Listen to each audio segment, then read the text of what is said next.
Sedih banget sih. Lemari pendingin mayatnya nggak dibawa ke rumah. Hal yang sempet bikin saya shock. Hai semua, assalamualaikum, alhamdulillahirrabbilalamin. Allahumma salli ala Sayyidina Muhammad wa ala ali Sayyidina Muhammad. Balik lagi di Doro Bisam Channel. Teman-teman, banyak kisah unik yang akan terus kita gali dan akan terus kita bahas dari negara kiblatnya umat muslim, yaitu Arab Saudi. Dan sebagaimana yang kita tahu teman-teman, kalau masyarakat Arab Saudi itu nggak bertetangga, nggak seperti kita di Indonesia. Jadi yang akan kita bahas di sini adalah bagaimana cara orang Saudi atau warga Saudi memberitahukan kepada sanak saudaranya atau warganya kalau ada orang yang meninggal dunia. Terus gimana sih adat atau ritual mereka orang Arab Saudi? Apakah sama seperti kita di Indonesia? Nah teman-teman, kalau cara orang Arab Saudi ketika ada sanak saudaranya yang meninggal, itu salah satunya lewat sosial media. Kayak misalnya grup WhatsApp, grup Snap gitu. Kalau dari ibunya meninggal, ya dia statusnya Allahumma gfir laha. Kalau ayahnya Allahumma gfir lahu gitu. Jadi otomatis orang yang berteman sama dia di sosial media tahu dan mungkin chat, nanya-nanya siapa nih yang meninggal gitu. Dan ketika itu mereka tahu. Jadi di sini itu nggak sehektik atau kayak gimana ya, nggak terang-terangan seperti kita di Indonesia. Kalau kita kan orang-orang pasti semua tahu. Karena apa? Karena diumumi di masjid. Udah gitu ada bendera kuning. Nah kalau di sini di Saudi itu lebih ke sepi, sunyi, senyap, bahkan kayak nggak ada tanda-tanda orang meninggal.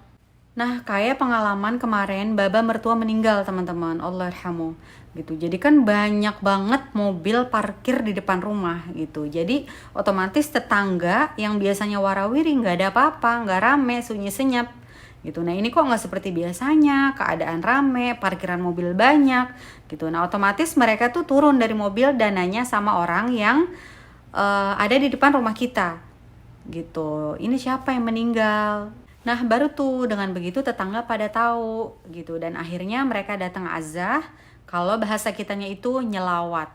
Dan ada juga teman-teman bagi mereka yang tinggalnya di pemukiman agak padat penduduk gitu, mereka itu biasanya pasang lampu dari rumah yang berduka ke rumah sebelahnya atau rumah tetangganya gitu. Terus dia naruh kursi-kursi di depan rumah gitu untuk menyambut tamu-tamu yang mau azah. Dan biasanya juga saudaranya yang rejal itu pada begadangin gitu di depan rumahnya dengan niat mungkin untuk menghibur orang yang ditinggalkan almarhum supaya tuh nggak sepi, supaya terhibur, supaya nggak begitu sedih banget. Dan yang satu ini ada mirip-miripnya nih dengan adat yang ada di daerah rumah saya. Dan satu hal ini teman-teman yang perlu kalian tahu gitu. Mungkin sebagian dari kalian udah ada yang tahu ya. Cuman ini itu hal yang sempet bikin saya shock banget bahkan. Gitu. Ketika saya baru-baru tinggal di Arab Saudi. Apa dia? Jadi teman-teman, orang Saudi kalau meninggal itu nggak ada yang mayatnya disemayamkan di rumahnya. Mungkin ada, tapi kebanyakan. Dan Baba Ruby pun bilang nggak ada. Itu saya shock banget dengernya. Dan sedih, dan kaget. Pokoknya shock. Kok bisa? Jadi walaupun mereka meninggal di rumah sakit, itu tetap di rumah sakit. Nggak dibawa lagi ke rumah. Dan mereka yang meninggal tabrakan, itu dibawa ke rumah sakit dan nggak dibalikin lagi atau nggak dibawa jasadnya ke rumahnya. Jadi saya tuh sempet kaget gitu. Apalagi balik lagi pengalaman saya pas baba mertua itu taunya. Kan meninggal tuh pagi ya, subuh gitu. Nah saya itu jam 7, jam 5 dikabarin, jam 7 saya rapi-rapi, jam 8 rapi-rapi. Karena kan takut banyak tamu yang datang kan gitu. Seperti adat saya di Indonesia. Nah saya ini nungguin mayatnya kapan dibawa ke rumah gitu. Akhirnya sekitar jam setengah 9 pagi Baba Ruby bilang gitu, ayo rapi-rapi kita ke rumah sakit gitu. Terus saya nanya dong, loh emang Baba nggak dibawa ke sini? Akhirnya enggak, ayo udah ke rumah sakit gitu. Saya nggak banyak nanya kan, karena Baba Ruby saat itu lagi shock banget, lagi sedih banget, saya tahu. Ya akhirnya Saya sampai di rumah sakit, kita ke ruangan mayat, ke kamar jenazah. Nah itu Baba dikeluarin dari laci. Jadi tuh kamarnya itu banyak laci, dan di situ, aduh saya kalau inget lagi, flashback lagi jadi sedih teman-teman. Iya, jadi itu gitu. Lacinya Baba tuh nomor berapa sih? Pokoknya ada tiga undakan gitu. Nah Baba tuh di tengah. Akhirnya sama petugasnya dibuka. Udah saya ngelihat Baba mertua saya di situ. Jadi di lemari es. Jadi di lemari pendingin mayat gitu. Saya ngelihat Baba, ya Allah, putih, cakep, senyum gitu, masya Allah. Allahyarhamu. Itu saya taunya di situ. Kan sedih banget ya Allah, meninggal di rumah sakit. Kita udah lama, kalau di rumah sakit kan nggak bisa ditemuin teman-teman, nggak bisa nggak dijagain di rumah sakit itu. Kalau ada yang sakit ya paling mungkin cuma satu orang merakibnya gitu, apa sih yang ngedampinginnya. Saya sempet shock banget tuh teman-teman, karena kan Baba emang meninggal di rumah sakit gitu kan, dan kita nggak sempet lagi ngeliat. Terus juga nggak dibawa ke rumah, ya Allah, rasanya sedih banget itu kan. Pokoknya saya mikir keras banget tuh, kok Arab Saudi adatnya nggak enak banget kok begini gitu ya. Ya mungkin ada kali ya yang disemayamin di rumah jenazahnya, jasadnya gitu. Cuman kata Baba Ruby nggak ada. Ya, saya bilang mungkin ada, nggak ada kata dia. Jadi saya debat tuh sama Baba Ruby.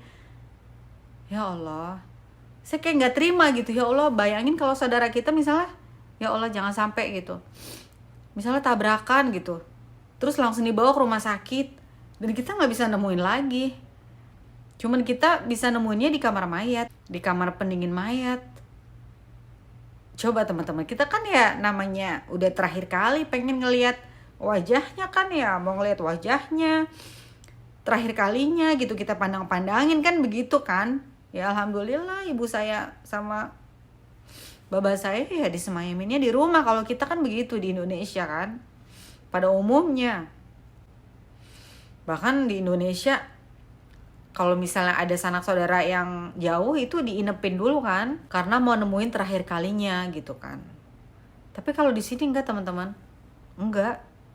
Di sini itu proses pemakaman ketika saudara ada yang meninggal itu sat cepet, enggak ditunda-tunda. Ya menurut ajaran Islam baiknya begitu. Jadi itu ketika Baba saya meninggal, Baba mertua meninggal, itu tuh Umi mertua nggak lihat. Jadi sedih banget kan, Umi mertua saya tuh sedih banget. Ngerasain banget kan gimana sih orang yang seumur hidup kita ngedampingin kita gitu, ketika meninggal nggak lihat wajahnya, itu sedih banget sih.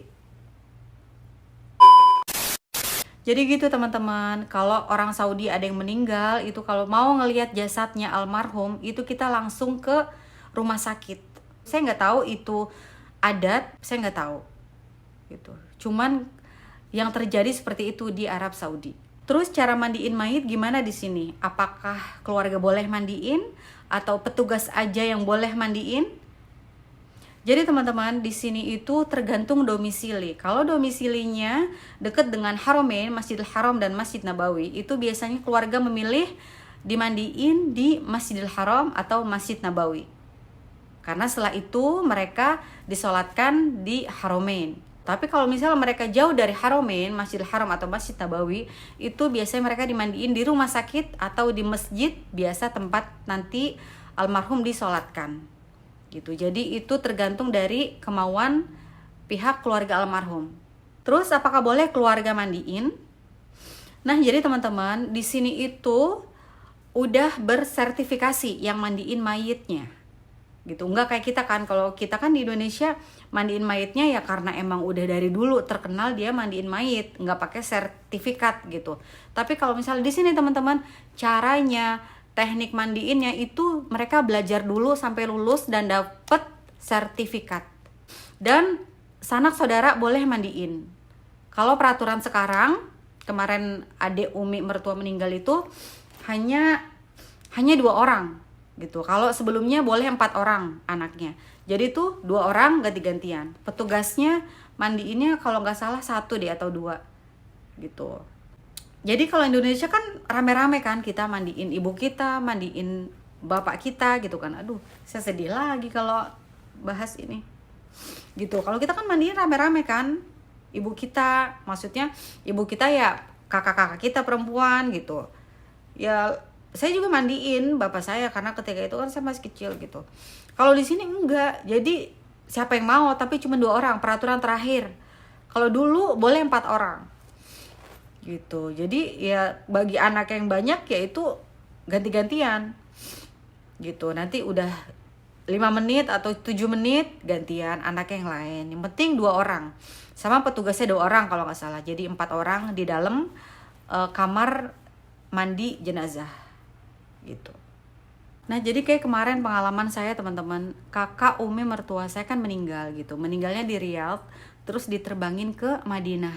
Terus langsung dibawa ke tempat pemandian di Masjid Nabawi gitu. Itu saya sempat kesana sama umi mertua sama kakak ipar. Jadi saya tuh ke tempat pemandian itu akhirnya gitu kan, saya ke situ tempat pemandian jenazah di Masjid Nabawi itu seperti itu.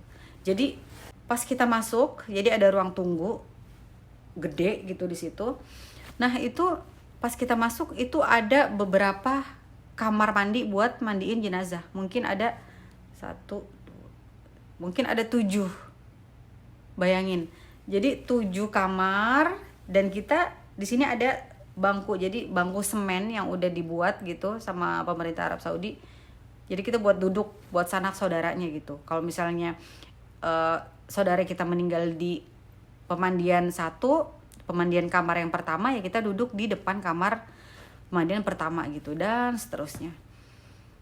Itu ya Allah, selang dari atas, selangnya tuh airnya dari atas ya gitu. Terus dia bawa kayak sabun-sabun gitu, kayak baharat kayak bukan bumbu ya, jadi apa sih namanya tuh, wangi-wangian, mungkin kayak kapur barus kalau di kita gitu ya.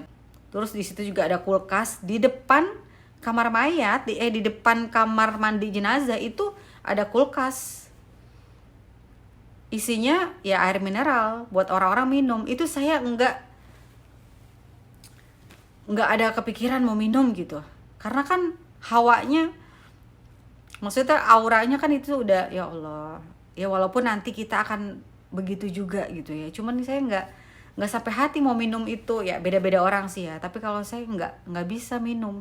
Karena ditaruhnya itu di depan kamar mandi jenazah. Saya nggak tahu apa saya yang terlalu over atau mungkin apa yang saya terlalu terbawa hal-hal mistis apa gimana, saya nggak tahu deh. Tapi ada juga sih beberapa orang yang ngambil. Empok ipar saya juga ngambil. Irfana mau nggak ini gitu? Enggak, saya nggak mau gitu. Apalagi kalau udah ada kejadian begitu, udah segen ngapa-ngapain, minum makan tuh udah segen gitu. Terus teman-teman, di sini itu ada tahlilan nggak Mama Ruby? Di Saudi itu nggak ada tahlilan, nggak ada 40 hari, maksudnya 7 hari, 40 hari, 100 hari itu nggak ada. Gitu. Jadi di sini itu cuman ada 3 hari teman-teman. Jadi itu cuman sebenarnya nggak tahu ya kalau di agama sunnahnya itu berapa hari. Cuman kalau di Saudi itu 3 hari. Jadi singkatnya mereka itu kayak berebutan gitu, pengen sedekah yang niatnya itu pahalanya buat almarhum gitu. Jadi misal udah pada ngetekin nih gada atau makan siang, besok makan siang dari saya ya gitu. Saya yang beliin semuanya untuk makan siang hari pertama gitu. Terus hari kedua siapa untuk makan malam atau makan siangnya begitu di Saudi. Apa anaknya, apa pamannya, itu pada berebutan.